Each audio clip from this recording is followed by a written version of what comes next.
여러분 혹시 사기당해 보신 적이 있습니까? 예.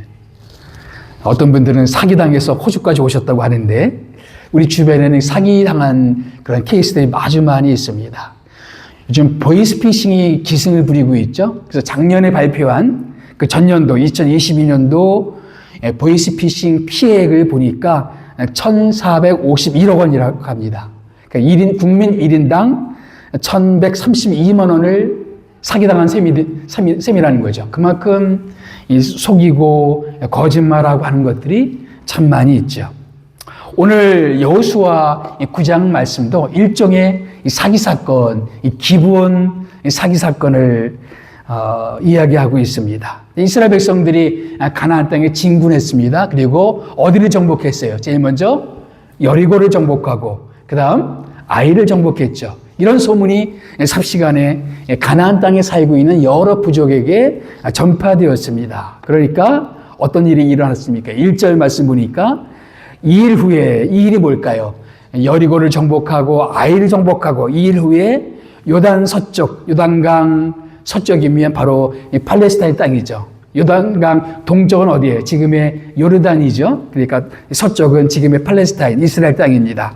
요단 서쪽 산지와 평지와 레바논 앞 대연안에 있는 헷사람과 아모리 사람과 가나안 사람과 브리스 사람과 히위 사람과 여부스 사람들의 모든 왕들이 이 일을 듣고 이제 소문이 다 퍼져버렸어요.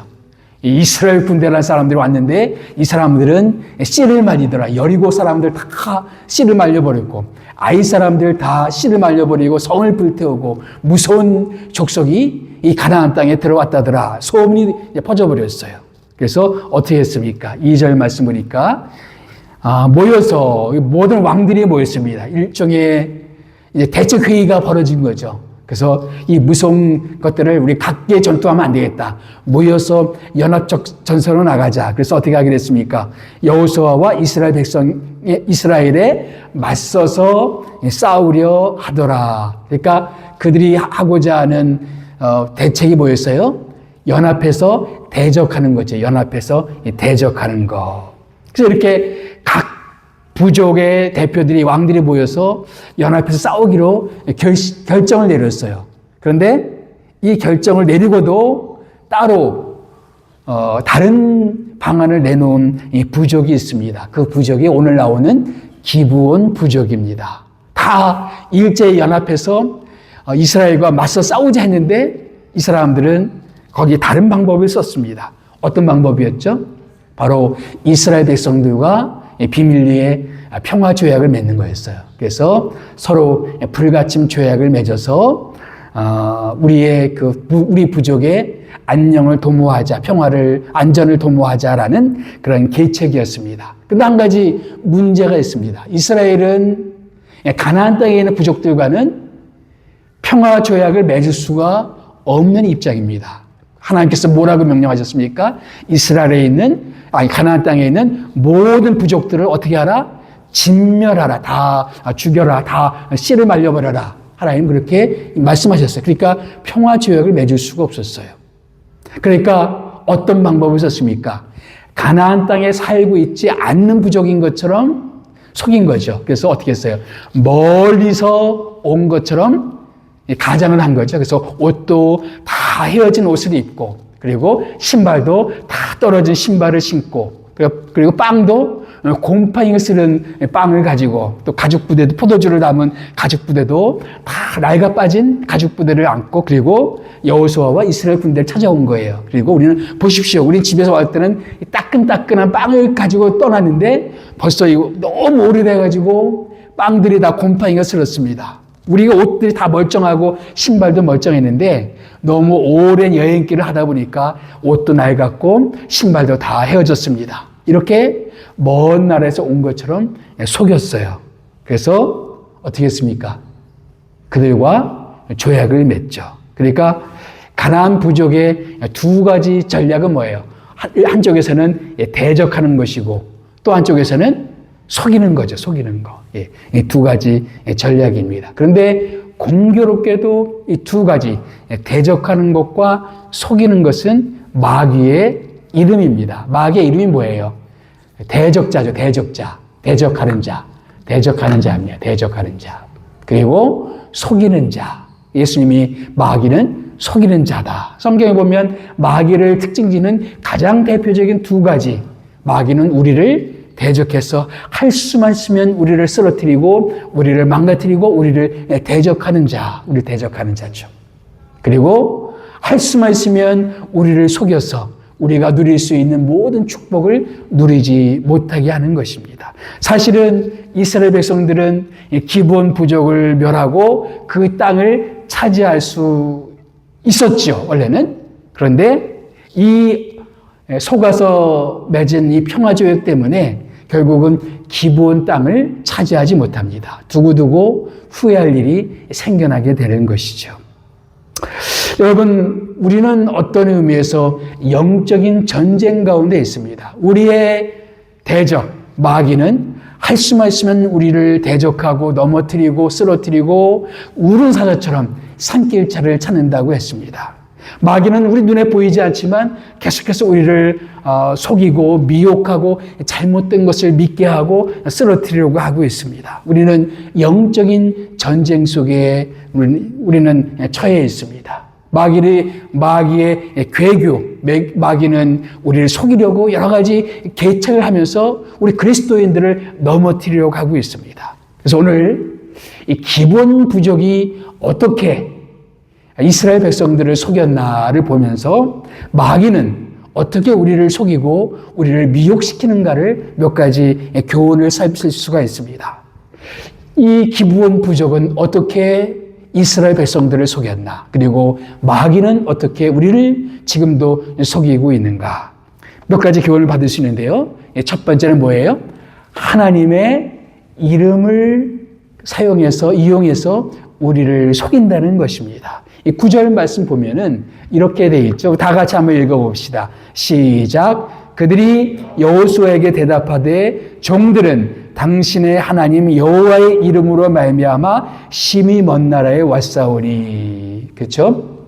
하나님이 왜 가나안 부족들을 멸하라고 했습니까?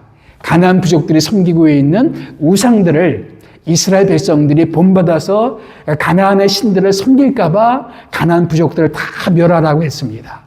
그런데 이 부족들은 뭐예요? 멀리서 왔는데 하나님의 이름을 사용하는 민족이에요. 마치 하나님을 잘 믿고 있는 것처럼 자기들을 가장하는 것입니다. 아마 이런 것 때문에 이스라엘 백성들과 여호수아는 더 쉽게 속아 넘어갔던 것 같습니다. 다 우상천지인데 하나님을 잘 믿고 있는 사람이 있어. 하나님의 이름을 믿고 있는 사람들이 있어. 그래서 그런 사람들을 그런 속임수에 쉽게 넘어간다는 거죠.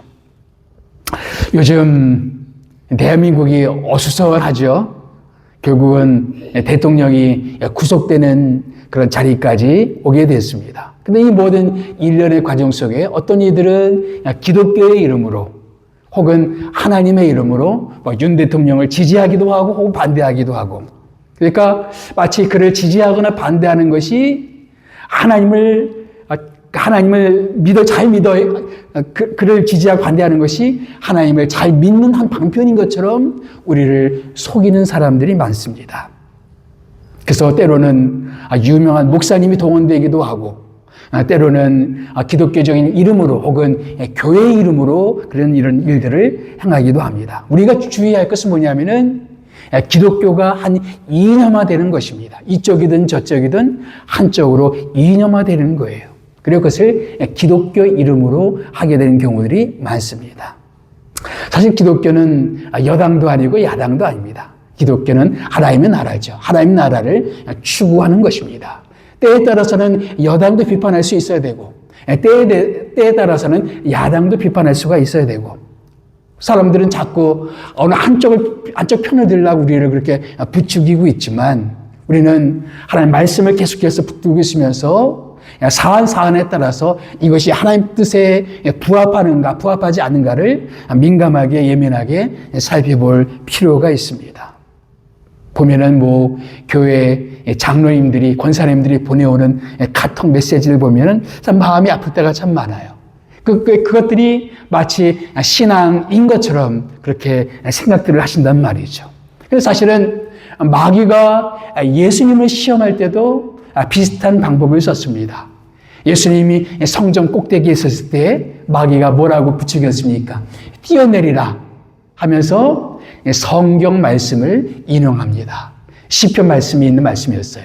그 뛰어내림, 천사들이 너를 받들 것이다. 그래서 내가 뛰어내리면 천사들이 너를 받들어 주면 이제 막 하나님의 아들로 그 사람들에게 선포하고 있는데, 이러면 사람들이 당신이 하나님의 아들인 것을 믿을 수 있지 않겠느냐 하면서 뛰어내리라 하는데 뭐를 이용합니까?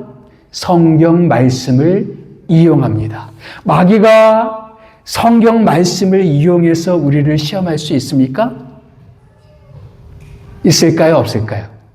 예수님 사례를 보니까 있어요. 그러니까 성경 말씀을 이용해서도 우리를 속일 수가 있는 거죠. 우리가 알고 있는 어떤 성경 말씀을 생각이 나서 그것 했는데 결국 그것이 하나님의 뜻이 아닐 수가 있어요. 그래서 우리는 참 영적인 통찰력이 필요한 것이죠. 그래서 때로는 하나님의 이름으로, 때로는 성경 말씀으로, 혹은 때로는 신학적인 그런 내용으로 우리들을 미혹할 수도 있다. 그렇기 때문에 우리는 주의할 필요가 있습니다. 교회의 이름으로 하는 것은 다 하나님의 뜻일까요? 어떻게 생각하십니까? 교회의 이름으로 하는 모든 일들은 다 하나님의 일일까?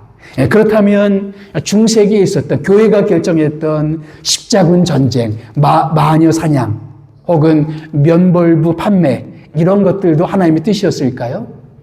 교회가 행했지만 또 교황은 그것을 부추겼지만 그것은 하나님의 뜻이 아니었습니다. 그렇다면 지금도 우리가 교회 이름으로 하는 것 중에서 하나님의 뜻에 부합되지 않는 것들도 얼마든지 있을 수가 있다라는 것입니다. 그렇기 때문에 우리는 영적인 깨어있음이 필요합니다. 그래서 우리 교회는 정말 하나님의 뜻에 바로 서 있는가? 우리가 하고 있는 결정들은 정말 하나님의 뜻에 맞는 결정들인가를 늘 하나님 앞에 두려운 마음으로 살펴보고 또 생각해 봐야 되는 것입니다. 사단은 어느 목사님 그렇게 말씀하셨대. 혹은 성경 말씀 이런 말씀도 있어. 교회가 이렇게 하기로 했대. 이렇게 하면서 우리를 부추기지만 때에 따라서는 그것이 하나님의 뜻이 아닌 사단의 속임수가 될 수도 있다라는 것입니다. 지금 여부수가 아니라 기브온 부족은 하나님의 이름을 사용해서 이스라엘 백성들에게, 여호수아에게 다가왔습니다. 그러나 그것은 속임수였습니다. 두 번째, 바로 우리들의 심리적인 상태를 이용해서 우리를 속인다는 것이죠. 한번 이스라엘 입장을 한번 생각해 보세요. 오랫동안 출애굽을 한 이후에 광야 생활을 했죠. 몇 년 했습니까? 40년을 광야 생활을 했어요. 그리고 드디어 가나안 땅에 들어왔습니다. 여리고성을 정복하고 아이성을 정복하고, 그리고 이 가나안 땅은 온통 적들 천지예요. 지금 1절 말씀 우리가 읽어봤지만 사방에서 자기들을 공격하려고 지금 만반의 준비를 하고 있는 그런 상황입니다. 내 편이 아무도 없는 그런 상황 가운데 있어요. 그런데 어느 부족이 와서 자기 편이 되어주겠다고, 더군다나 자기가 평화협정을 맺어도 안전해 보이는 부족이었어요. 이 가나안 부족이 아니라 멀리서 온 부족인데 우리와 평화조약을 맺고 내 편이 되어주겠다고 하는 부족이 나타났어요. 이 외롭던 이스라엘 민족들에게는 얼마나 큰 원군을 얻은 것 같은 이 기분이었을까요? 아무도 내 편이 없는 것 같은데 내 편이 되어주겠다라고, 그래서 조약을 맺자고 하는 그런 사람들이 왔으니 얼마나 힘이 났겠습니까? 이렇게 우린 때때로 우리가 살아가면서 내 편은 아무도 없어. 나를 믿어준 사람은 아무도 없어. 나는 힘들고 어려울 때 나를 위로해줄 사람은 아무도 없어. 이런 우리들의 심리 상태를 누구보다 잘하는 존재가 누구일까요? 마귀도 잘 알아요. 하나님도 잘 아시지만 마귀도 잘 알아요. 그래서 얼마든지 우리들의 그런 상태를 이용할 수가 있다는 겁니다. 지금 이스라엘 백성들은 정말 사방에 이렇게 긴장된 상황 가운데 살아가고 있기 때문에 어딘가 숨 쉴 곳, 어딘가 의지할 곳, 어딘가 편하게 마음 놓을 곳, 마음을 털어놓을 곳, 이런 것들을 찾고 있었을지 모르겠어요. 여러분, 이단에 빠지는 사람들을 연구해 보면 뭐 어떤 사람들은 이단 교리에 미혹되어서 그 이단에 빠지는 경우도 있지만 훨씬 더 많은 사람들은 교리보다는 그들이 주는 가족 같은 분위기에 넘어가서 이단에 속하는 사람들이 있다는 것입니다. 그러니까 내 집에서도 주변 사람들도 또 교회 나가면 또 맨날 싸우고 정말 가족 같은 느낌을 못 드는데 어느 모임에 가보니까 정말 내 친형제보다 더하게 나를 챙겨주고 나를 안겨주고 이렇게 한단 말이죠. 그게 마음이 놓이는 거예요. 그래서 따라갔다가 이단에 푹 빠지는 경우들이 많습니다. 제가 잘 아는 어떤 장로님은 아주 신실한 장로님이에요. 새벽 재단에 빠지는 경우들을 거의 못 봤어요. 그런데 이분 자녀가 미국에 유학 갔다가 모슬렘이 되었어요. 이 장로님, 권사님이 뭐 매일 아침 기도 제목이죠. 아들 때문에. 나중에 그 얘기를 들어보니까 뭐 교리라기보다도 유학생활 외롭고 힘들었는데 정말 누구보다 자기를 잘 이렇게 보살펴줬던 친구들이 모슬렘 친구들이었다는 거예요. 그래서 결국은 모슬렘 교도가 되어버렸어요. 이처럼 사단은 어떤 뭐 교리나 이런 것을 가지고 우리를 미혹할 수도 있지만 우리가 힘들고 연약하고 외롭고 고독하고 내 편은 아무도 없다고 생각하는 우리들의 상태, 우리들의 심리 상태를 교묘하게 이용하는 것이 바로 마귀라는 것입니다. 그래서 그럴 때 잘못되는 경우들이 얼마든지 있을 수가 있다라는 거예요. 예수님이 40일을 금식했어요. 그러니까 배고픈 상황이었죠. 누구보다 잘하는 게 마귀였죠. 그러니까 뭐라고 유혹했습니까? 이 돌이 떡이 되게 하라. 우리 상황을 누구보다 잘 파악하고 있는 것이 바로 마귀입니다. 마귀. 내 남편은 나를 모를지 모르지만 그러나 마귀는 내 상황을 잘 알아요. 그래서 이렇게 속이고 저렇게 속이고 우리를 이렇게 시험하는 경우들이 많이 있다는 겁니다. 살다 보니까 남편도 내 편이 아니고 남편인 경우가 많죠. 아무도 내 편이 아닌 경우들이 많아요. 그렇게 외롭고 힘든 감정이 있을 때 교묘하게 어떤 사람들이 혹은 사단의 속임수가 우리에게 다가올 수가 있다는 것입니다. 세 번째, 이 기본이 어떻게 이스라엘을 속였는가, 또 사단은 지금도 우리를 어떻게 속이고 있는가, 우리가 확신하는 어떤 증거를 가지고 우리를 속인다는 거죠. 자, 기브온 사람들이 제시한 증거는 정말 그럴듯했어요. 옷도 다 헤어졌고 신발도 다 떨어졌고 그리고 뭐예요? 가죽 부대도 다 나이가 헤어졌습니다. 그리고 떡을 보니까 완전 곰팡이가 쓸어버렸어요. 딱딱하고 곰팡이가 쓸어버렸습니다. 부정할 수 없는 증거인 것처럼 보였어요. 그렇지만 우리가 확신하는 그 증거들이 우리들을 속이는 경우들이 얼마나 많은지 모르겠습니다. 여러분, 우리가 인생을 살아가면서 이건 확실해, 이건 확실한 증거야 라고 우리가 믿고 있는 단서들, 증거들이 사실은 확실하지 않은 것들이 얼마나 많이 있습니까? 이번 주인가 지난 주인가 제 아내랑 내 기억에 이게 틀림없다라고 내가 막 고집을 피웠어요. 근데 알고 보니까 내 기억이 틀렸습니다. 더 재미있는 거는 지금 그게 무슨 일이었는지 기억도 안 나요. 무엇 때문에 내가 이렇게 고집을 피웠었지? 라는 게 기억도 안 나, 지금은. 이처럼 우리의 기억은 어때요? 신뢰할 만하지 못하다는 거죠. 어떤 경우는 잘못된 기억이 우리를 지배할 수도 있습니다. 어떤 사람에 대한 잘못된 선입견, 어떤 특별한 부류의 사람들에 대한 잘못된 고정관념, 혹은 어떤 이들에 대한 잘못된 확신, 이런 것들을 가지고, 그래서 나는 그것이, 내 확신은 정말 확신하다고 주장하지만 그 확신이 결국에는 나를 속일 때가 참 많다는 겁니다. 이스라엘 백성들은 이 가나안 부족과는 평화 조약을 맺을 수가 없었어요. 그래서 멀리서 왔다는 것을 가지고 갖가지 방법을 쓰죠.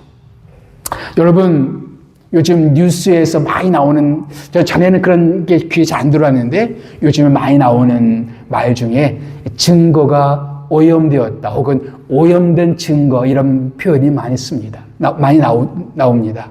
오염된 증거. 그러니까 증거는 증거인데 오염된 증거들은 얼마든지 있을 수가 있다는 거죠. 그러니까 의도적으로 조작을 해서 오염될 수도 있고, 아니면 어떤 증거에 대한 우리의 착시 현상 때문에, 그래서 그 증거를 가지고 착시 현상을 느끼기 때문에 잘못되게 판단되는 가능성들이 얼마든지 있습니다. 요즘 뉴스에 보면은 또 패널들이 요즘 사태를 가지고 이렇게 저렇게 진단하잖아요. 저는 참 재미있는 게 뭐냐면은 똑같은 상황을 가지고 정반대 그 해석을 내놓는 거 보면 참 신기합니다. 그것도 날마다 똑같이. 이쪽은 똑같은 증거를 가지고 이쪽 해석을 내놓고, 이쪽 사람들은 정반대 해석을 내놓고.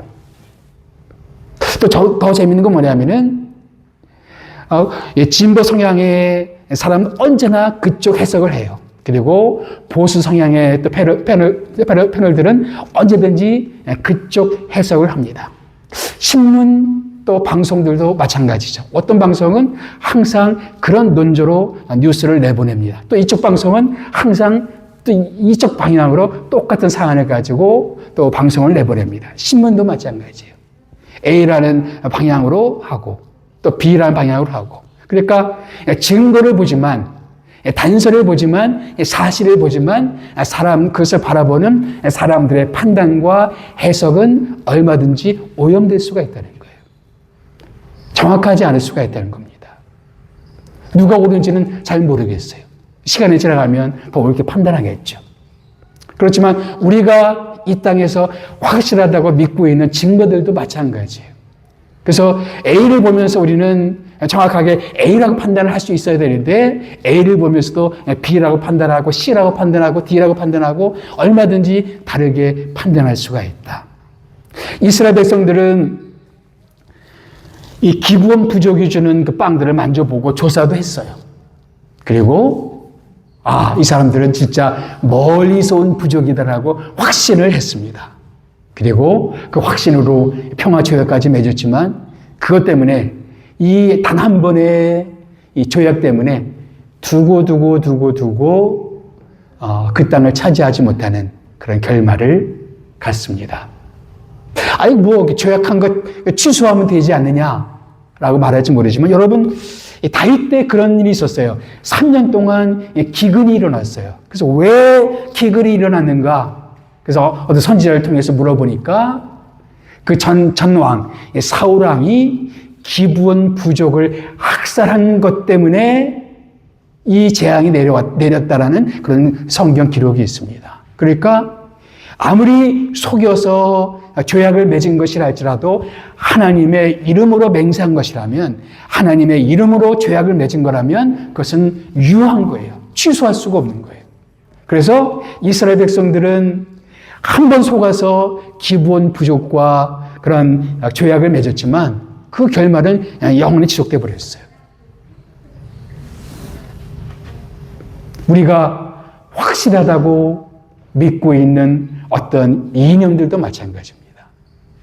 우리가 믿고 있는 그것이 우리를 영원한 나락으로 떨어뜨릴 수가 있죠. 혹은 우리가 믿고 있는 어떤 신념과 어떤 가치관이 우리를 그렇게 떨어뜨릴 수가 있습니다. 우리가 확신하고 있는 우리의 증거들이 우리를 속일 수도 있다는 겁니다. 사단도 무작정 우리를 속이는 거 아니에요. 어떤 근거를 댑니다. 그래서 딱 이걸 어떤 것을 보여주는데 사실은 전혀 다른 그림일 수가 있다는 겁니다. 소위 우리들이 패러다임이라는 이야기를 많이 하잖아요. 그래서 어떤 책을 보니까 한 그림이 나오는데 이렇게 보면 아주 젊은 처녀의 얼굴이에요. 근데 다른 각도에서 보게 되면 늙은 마귀 할멈 같은 그런 이미지입니다. 똑같은 그림인데 어떻게 보면 아름다운 처녀의 그림 같기도 하고, 또 어떻게 보면 늙은 그런 마귀 할멈 같은 그런 이미지가 되기도 하고, 똑같은 그림을 가지고 A라는 얼굴이 나타날 수도 있고 B라는 얼굴도 나타날 수가 있습니다. 이것이 바로 우리들의 패러다임이라는 거죠. 우리들은 한쪽 얼굴만 보고 있는지 모르겠어요.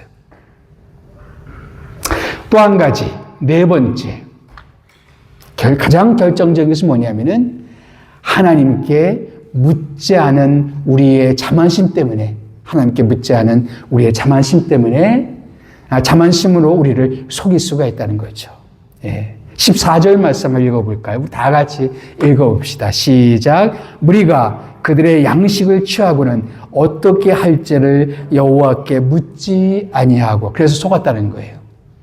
뭐였기 때문에? 여호와께 묻지 아니했기 때문에. 여기 보면 그들의 양식을 취하고는, 취한다는 말이 그 원문에서 보게 되면 조사한다는 말입니다. 그 빵들을 조사해 봤어요. 조사해 보니까 진짜 곰팡이스럽고 딱딱해졌어요. 그런데 그리고 나서 어떻게 해요? 어떻게 할지를 하나님께 묻지 않았다. 지금 이 성경에 이것을 기록하는 이유가 뭐예요? 이들의 결정적인 패착은 뭐냐면은 하나님께 묻지 않았기 때문에 그렇게 되었다라는 겁니다. 여호와께 묻지 아니하고. 저는 신앙생활하면서 가장 중요한 경건 훈련은 뭘까? 경건 생활은 무엇일까? 너무 많이 있죠. 많이 있는데 가장 중요한 것 한 두 가지만 고르라면, 전 첫째는 매일 말씀을 묵상하면서 귀를 기울여서 하나님 오늘 나에게 무슨 말씀을 하시는가, 주님께 귀를 기울여 주님의 음성을 듣는 훈련이라고 믿습니다. 또 한 가지는 기도하면서 우리의 당면한 일들을 가지고 하나님께 묻는 훈련입니다. 사실 여호수아는 그러니까 아이성 전투 때 뼈저린 경험이 있었어요.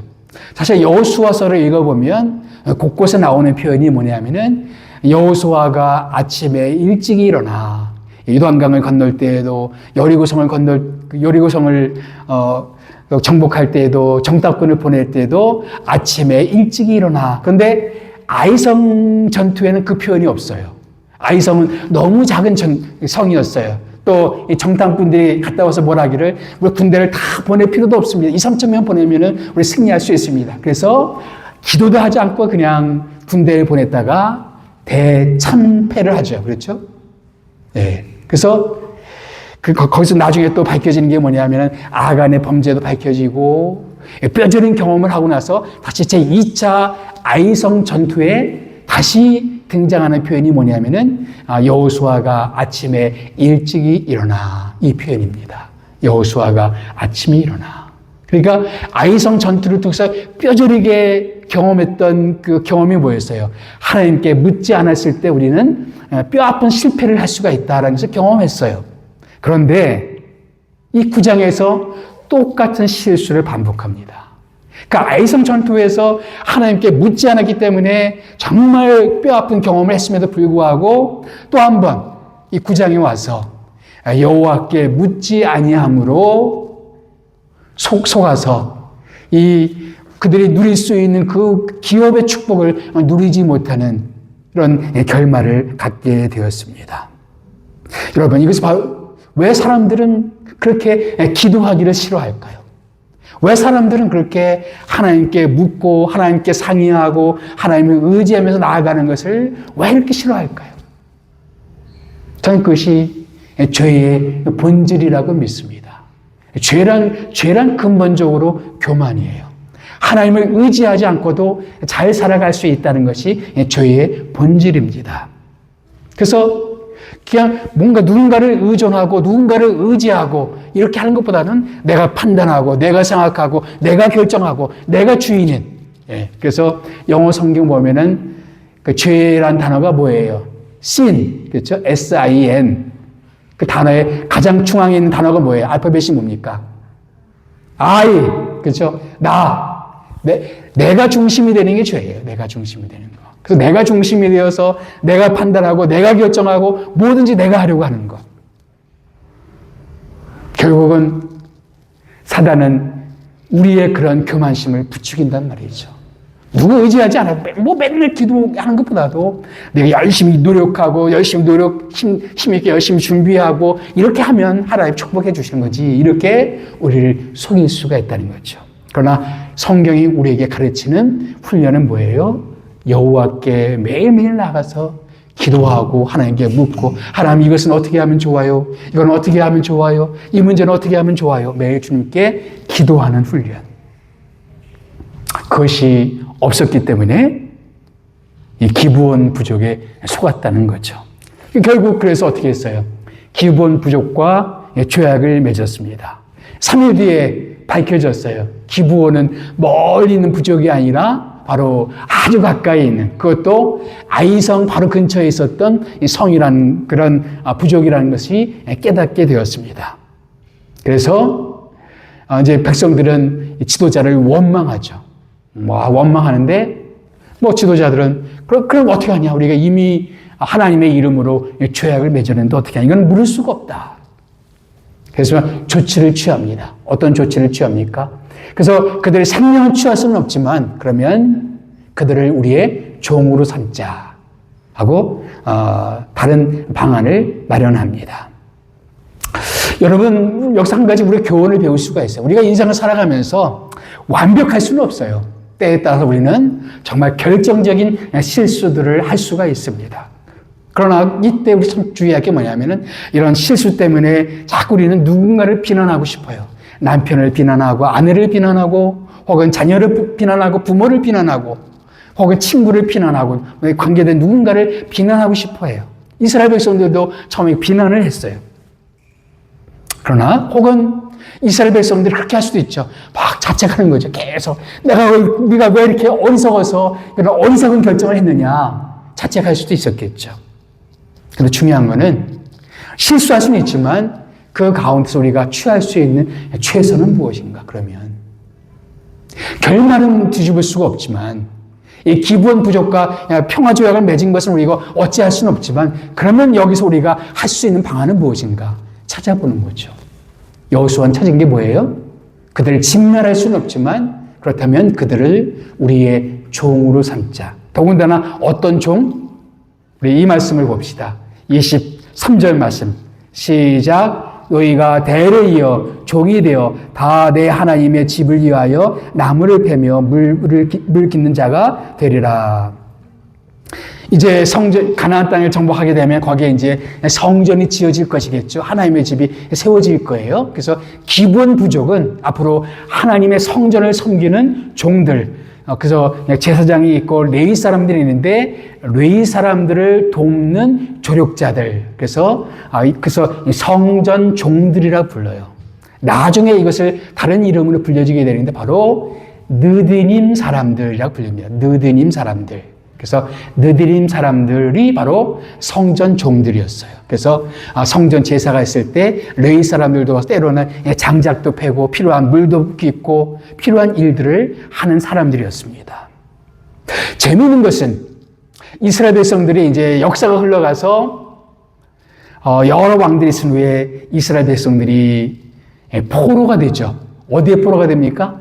바벨론에 포로가 됩니다. 그리고 이스라엘 백성이 다 잡혀갔어요. 그리고 70년 후에 이스라엘 백성들이 귀환을 합니다.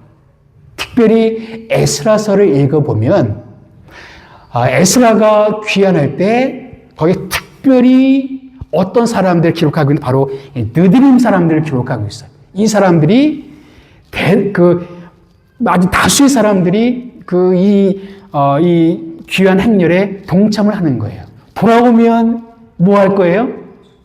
종들이에요. 또다시 성전의 종으로 섬겨야 될 사람인데, 그 에스라서를 읽어보면은 390명이 바로 이 귀한 행렬에 동참, 4천여 명 되는 그런 귀한 행렬 중에 390명이면 거의 10분의 1이죠. 그렇죠? 10분의 1이 되는 사람들이 이 귀한 행렬에 동참했죠. 이 사람들은 무슨 마음이었을까? 이스라엘 역사가 오래되면서 그리고 성전에서 오래 섬기면서 이들은 완전히 이스라엘화되고 하나님을 잘 섬기는 그런 사람들이 되었던 것이죠. 그래서 어떻게 보면 70년 동안 털을 닫고 털을 잡은 그 자리를 다 뿌리치고 다시 돌아와서 다시 돌아오면 뭐예요? 고생길이죠. 종이 되는 그 길인데도 불구하고 390명이나 되는 10분의 1이 되는 그 부족들이, 그 사람들 와서 돌아오는 장면들. 저는 이것을 보면서 다시 한번 하나님의 은혜를 느끼지 않을 수가 없습니다. 기본 부족과의 조약은 속아서 한 거예요. 그렇죠? 결코 잘한 일이 아니에요. 기본 부족이 속은 것도 잘한 것도 아니고 이스라엘 백성이 속은 것도 결코 그건 잘한 것이 아니에요. 잘못된 것이에요. 그럼에도 불구하고 우리가 하나님께 최선을 구하면서 나가게 되면 하나님 우리가 실수한 것, 우리가 실패한 것, 우리가 상처낸 것 이것들을 얼마든지 아름다운 작품으로 만들어 주실 수가 있다는 것입니다. 내가 지금은 실수했고 내가 넘어졌고 내가 깨어졌고 그러했다 할지라도 하나님은 얼마든지 우리가 실수한 것을 가지고 얼마든지 아름다운 그림을 만들어낼 수가 있다. 그것이 바로 요셉이 고백했던 거 아닙니까? 나중에 형들을 만났을 때 그 요셉이 뭐라고 합니까? 형들은 나를 해하려 하였지만 하나님은 그것을 선으로 바꾸사 오늘과 같이 되게 하셨나이다. 여러분 그것을 믿으세요? 사람들이 우리를 해하려 하고 우리는 실수하고 우리는 넘어지고 우리는 실패하지만 하나님은 얼마든지 그것을 선으로 바꾸실 수 있는 하나님. 정말 아름다운 사건으로 만드실 수 있는 하나님. 아름다운 느비님, 성전의 종들로 변화시켜 줄 수 있는 그런 하나님. 그런 하나님을 믿으세요? 저는 그런 하나님을 믿습니다. 우리는 넘어질 수도 있고 실패할 수도 있고 그렇지 않기 위해서 우리는 영적 전쟁에서 사단에게 속지 않기 위해서 우리는 늘 깨어서 기도하면서 우리 나가야 되겠지만 그럼에도 불구하고 우리는 때로 넘어질 때도 있고 쓰러질 때도 있지만 너무 걱정하지 마세요. 우리는 하나님의 은혜의 손길 안에 있다는 거죠. 하나님 은혜의 손길에서 하나님을 돌보실 것이고 살펴주실 것이고 내가 망가뜨린 것은 또 하나님이 고쳐주실 것입니다.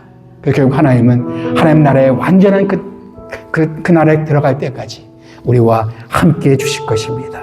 이 하나님의 은혜가 여러분 모두에게 특별히 2025년도 여러분의 모든 발걸음 가운데 함께 하기를 예수님의 이름으로 축복합니다. 기도하겠습니다.